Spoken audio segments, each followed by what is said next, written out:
Hey everybody, Papa Dennis here. Thanks for tuning in. That was Nothing Else Matters by Metallica, my own arrangement, and I based that on a version of the song that I heard, I saw on YouTube of Metallica playing along with a symphony orchestra. And if I can find that link again, I'll put it down below the video here in the pinned comments. But the idea for to do this song came from my son Sean, who lives out in LA. Hey Sean. And a few months ago he sent me an email with a link to Nothing Else Matters being played by a Danish classical guitarist named Soren Madsen. Just impeccably played, beautiful playing of the song by this very fine guitarist. So that's where the idea came from, and I decided to go for the somewhat symphonic approach in my arrangement, adding some horns and whatnot. And I'm going to take you into Logic Pro 10 and show you how I built the backing track that I was playing along with. And of course, that was me playing along with the backing track. And before I take you into Logic Pro 10 to show you that, let me just show you what I set up on the MODX for the song. And it wasn't much. I guess most of what you heard was really coming from that backing track.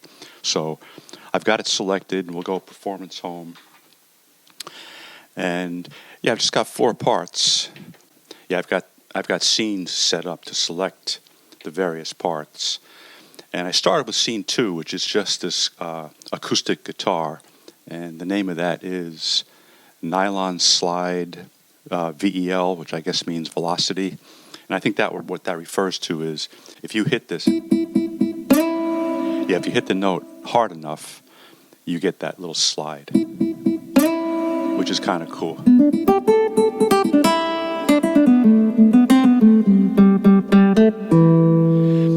Yeah, that's that little improvised intro that I did, used that sound.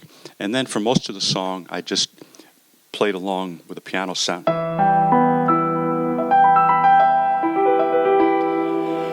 Yeah, and that's just, I think that's the CFX concert piano performance built into the MODX. That comes with the MODX, one of the very nice CFX piano performances in the keyboard.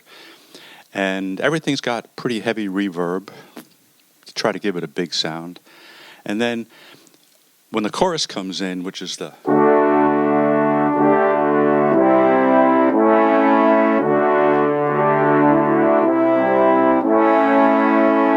Then I switch to scene 4, and that's just a French horn section. So that's kind of trying to give it kind of that majestic sound. So that's pretty much for what I was doing with the MODX. And now we're going to jump over to Logic Pro 10, and I'll show you how I built that backing track. And thanks for watching. Here we are on Logic Pro 10, and all these tracks comprise the project, and you'll see there's a lot of stuff in there. And I've got them arranged in the order that the instruments appear during the song, or the instruments first begin to play during the song. To record all these parts, and each one was recorded individually. There's a piano part, there's different sounds, some synthesized sounds, strings, horns. I'll explain those as I play it and we proceed, but each track was recorded individually using the MODX plugged into the computer via the USB plug. And I've mentioned this before, but one of the cool things, nice feature of the MODX is when you do connect it to your computer with the USB cord, you can record into a DAW, like a Logic Pro or whatever your workstation is. You can record audio from the MODX, meaning the actual sounds of the instrument, or you can record just MIDI data. And in this case, all the tracks are just MIDI recordings. So I used instrumentation, virtual instruments that are inside Logic Pro 10. And as we go along, I'll explain and show you that some of these virtual instruments come with Logic Pro 10, and others are part of some plugins that I've bought over the years. Most notably, the Native Instruments package. I've got a Native Instruments package of virtual instrument plugins called Complete Ultimate, and it's a fantastic set of instruments from the German company Native Instruments. Okay, so let's continue. This very top track I imported into Logic Pro 10 a version of Nothing Else Matters that Metallica did with a symphony orchestra. And I used that as my model. So as I was building this project, I would play this track, listen to what I was hearing, and then I went my own way with my multiple tracks. So let's start with this track is drums, and I'll talk about that a little more. I'll talk about all the tracks a little more as we proceed, but let me just tell you what they are. We have a drum track, piano, and the piano is just playing that slow arpeggio of the chords, arpeggiated chords. Retro pluck, I'll explain that when we begin playing. Harpolodic, I'll explain that. That comes in next over here. And then strings, okay, they come in over here during the intro. And there's more stuff, and I'll talk about it as they come in. So you see, as we progress, more and more stuff comes in.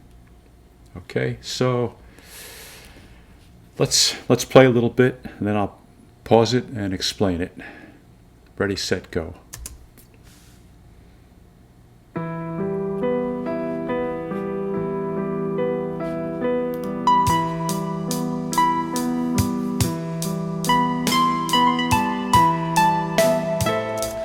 So that pretty lead melody is being played by this retro pluck track. It sounds like this. And that's just an instrument.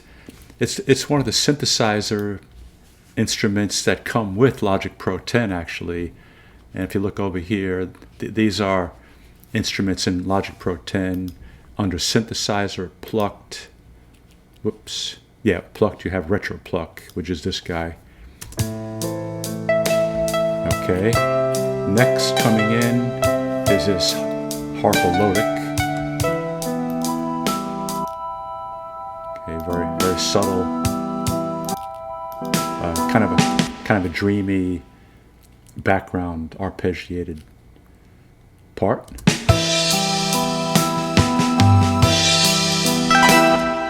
And now the strings have just come in. I'll solo the strings.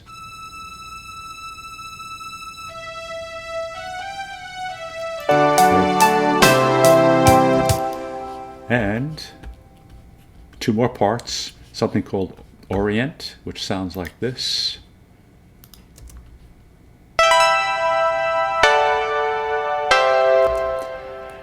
And that sound comes from the Massive plugin, which is a Native Instruments synthesizer plugin. Also coming in with Orient are the Session Horns Pro right here, which are these.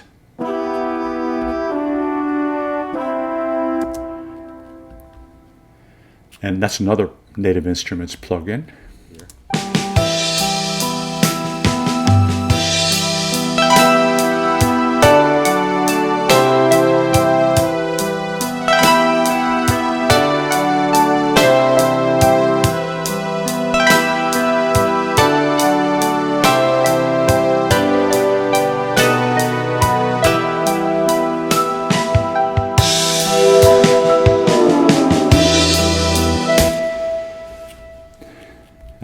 At this part right here, these two parts come in with that sound effect.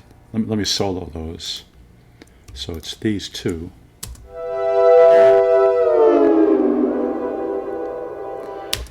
And let's take a minute to talk about automation. If I press A, it shows automation. And for many of the tracks, I have volume automation envelopes that I've created. So they bring volumes up and down throughout the playing of the piece. For these two parts, that sound effect, let's play it again. Right.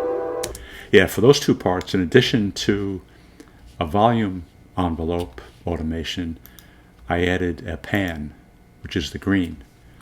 So what that does, it moves these guys back and forth in the stereo field.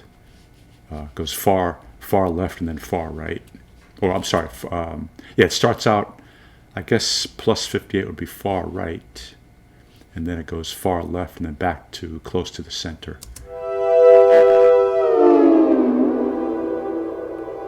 Yeah, it's starting out on the right,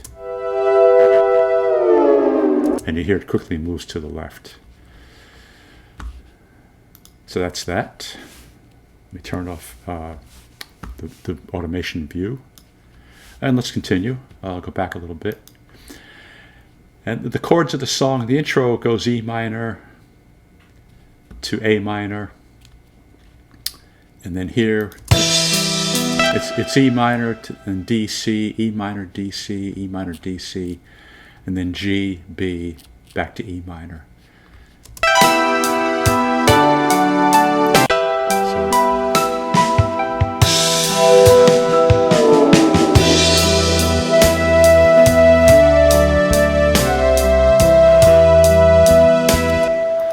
Okay, at this point, the first verse, we have melody being played by the flute, and the bass also comes in, just an electric bass.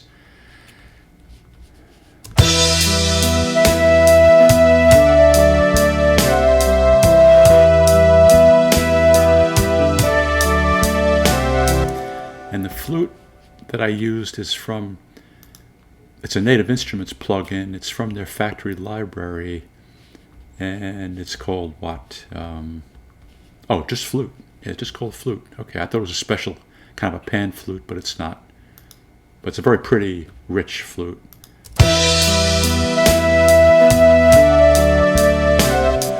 Also, I'll point out that I have a lot of reverb on pretty much all the tracks. Pretty heavy reverb.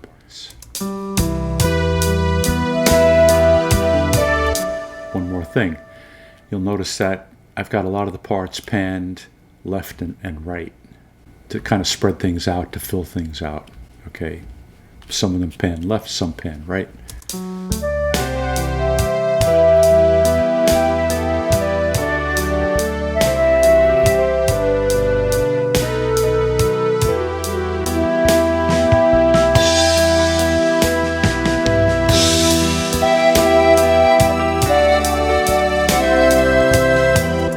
Okay, at this point I've got these Peruvian panpipes coming in. And where'd they come from? Let's see. They are, again, those come with Logic Pro 10, Peruvian panpipes, and they sound like this. I kind of like that sound here. And at the same time, I've got these French horns coming in. And the French horns are from Native Instruments again. It's one of their plugins. And let's hear those. I'll solo the French horns.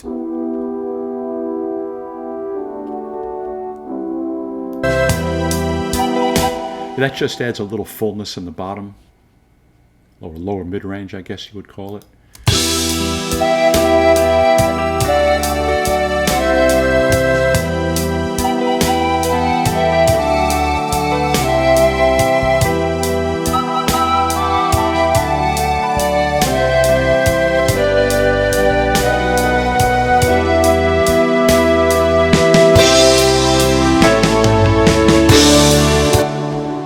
Okay, now we're coming to the first chorus, and I want to show you the master track here, which has an envelope for volume, and I have it gradually building as the song moves along. I've got it building, and you'll see at the chorus, which basically starts here, it builds up, and then when it goes back to another verse, it's come down again. You can see that here. So let's go back to this big chorus build that's coming up.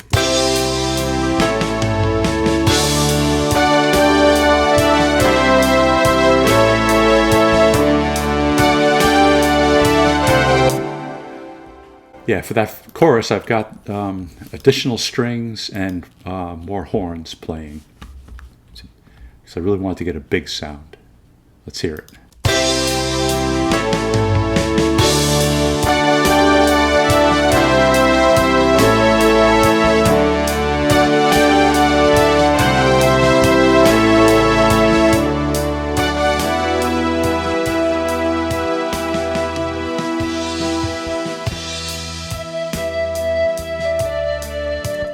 And for the final verse, I brought in the Peruvian panpipes again for the melody.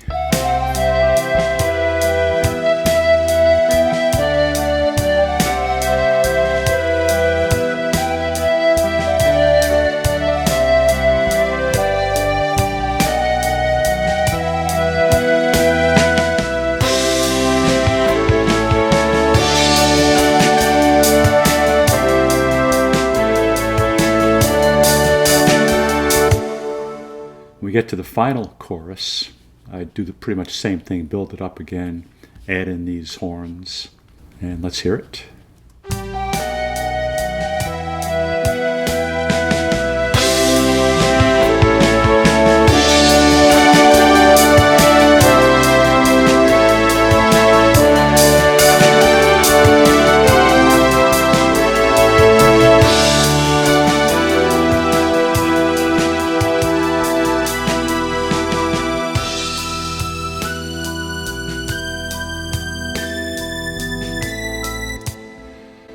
Okay, so after the second chorus, then we go back to an instrumental part that uses the intro chords. So instead of going, E minor to D, C, E minor, D, C, it goes E minor to A minor. I'll give you the chords as it plays. Here we go.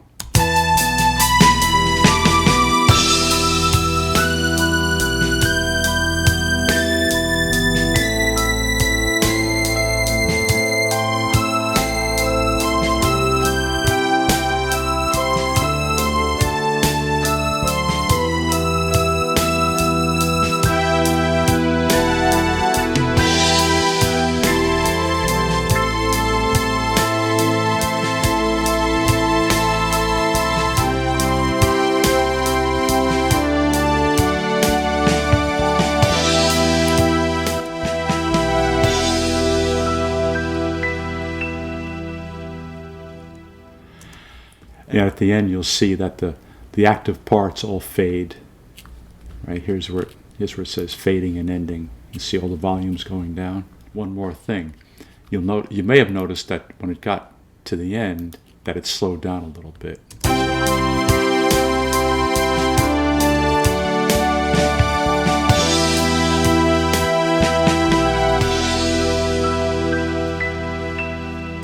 And you can see that if you look up here, it was 71 beats per minute to 71, and watch it. Now it's slowing down.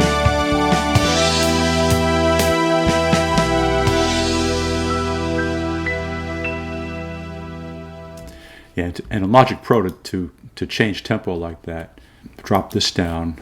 There's a tempo field, and you have an envelope for tempo that you can add points to, and change tempo anytime you want, in any direction. Slow it down, speed it up. So you see it goes from the 70 or 71 down to 58. Yeah, so that's that. That's pretty much it.